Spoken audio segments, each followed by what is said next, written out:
یہ توصیف الرحمان صاحب جو ہیں سعودی عرب والے، اللہ انہیں بھی خوش رکھے، مہربانی فرمائے. وہ انہوں نے ایک بڑی لمبی چوڑی تقریر کی مولانا مودودی کے خلاف، اور وہ کہتے ہیں کہ مولانا مودودی جو ہے نا وہ احادیث پر عقلی اعتراضات کرتے ہیں. انہوں نے کچھ مثالیں پیش کی جن میں مودودی صاحب یہ لکھتے ہیں کہ یہ حدیث کی سند بالکل ٹھیک ہے، اس میں جو سند میں کوئی اختلاف نہیں، کوئی مسئلہ نہیں، لیکن لگتا ہے کہ یہ حدیث ٹھیک نہیں ہوگی. تو اس کا آپ کیونکہ مودودی صاحب کے بڑے نہیں، فین ہیں، مودودی صاحب کا میں مدعا ہوں، توصیف الرحمان صاحب کے سب دین کے خادموں کا میں خادم، مگر یہ سمجھنا چاہیے کہ یہ پہلے بھی بڑے بڑے علماء جو ہے نا لکھ کے آئے کہ اگر کوئی حدیث جو ہے نا قرآن سے ٹکراتی ہو یا عقل عامہ کے خلاف ہو یا وہ ایسے مشاہدے کے خلاف ہو تو باطل ہی باطل ہے، اس کی سند کو کیا دیکھیں. ایک سند ہے نا اس روایت کی، اس پر ابن قیم لکھتے ہیں کہ اگر آسمان کے سورج ایسی بھی ہوتی کہ جس نے عشق کیا مگر پاک دامن رہا اور مرا اسی عالم میں تو شہید ہے.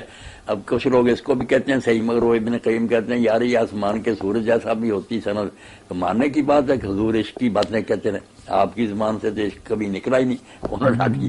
تو یہ کوئی عجیب بات نہیں کہ ایک بات جو بالکل شان نبوت کے خلاف نظر آئے اس کو رد کر دیا جائے عقل کی وجہ سے. عقل صحیح جو ہے یہ نہیں کہ ہر آدمی کا مجھے سمجھ نہیں آتی میں رد کر دوں، پوری طرح دنیا کا عقل مند کہ یار یہ سیٹ نہیں ہوتی بات، تو پھر ماننا ہی پڑے گا کہ نبی علیہ السلام ایسی بات نہیں کہہ سکتے. اچھا ایک حدیث یہ بھی ہے، سند تو یہ ہے نا کہ راوی ٹھیک ہے مگر راویوں کو غلط فہمی بھی ہو سکتی.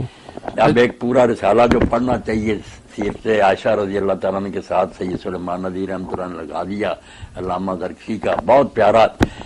وہ چیپٹر وائز ہے کہ اما عائشہ نے جو صحابہ کی غلطیاں درست کی نا، کہا کہ اللہ اس پر رحم کرے، حضور نے بات اس رنگ میں کی تھی. اب وہ سندیں صحیح ہیں، صحابی بھی سچا، مگر بات جو ہے نا ہو گئی اور طرح پہنچانے میں، جیسے وہ کہتے ہیں کہ حضرت عمر رضی اللہ عنہ ان کے بیٹے کہتے ہیں کہ میت جو ہے نا اس کو عذاب ہوتا ہے گھر والوں کے رونے سے.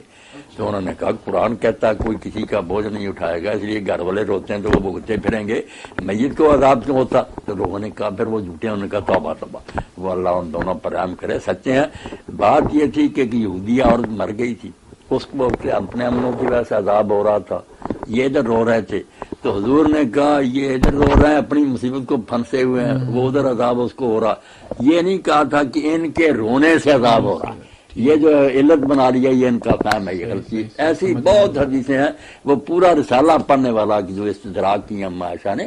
تو سند صحیح ہونے سے یہ ضمانت نہیں ملتی کہ آدمی کو غلط فہمی نہیں ہوگی، یہ بات ادھر ادھر نہیں ہوگی. اچھا سچے سے سچے آدمی کو مغالطہ لگ جاتا. حضرت صلی اللہ علیہ وسلم کی ایک یہ حدیث ہے نا کہ میں نے یہ پڑھا تھا، مجھے ورڈنگ اس کی یاد نہیں، کچھ مفہوم اس کا ایسا تھا کہ چھوت کی سے کوئی بیماری نہیں لگتی. نہیں، تو یہ حدیث سناتے تھے نا کہ لا ادوا، یہ متعدد بیماریاں کوئی چیز.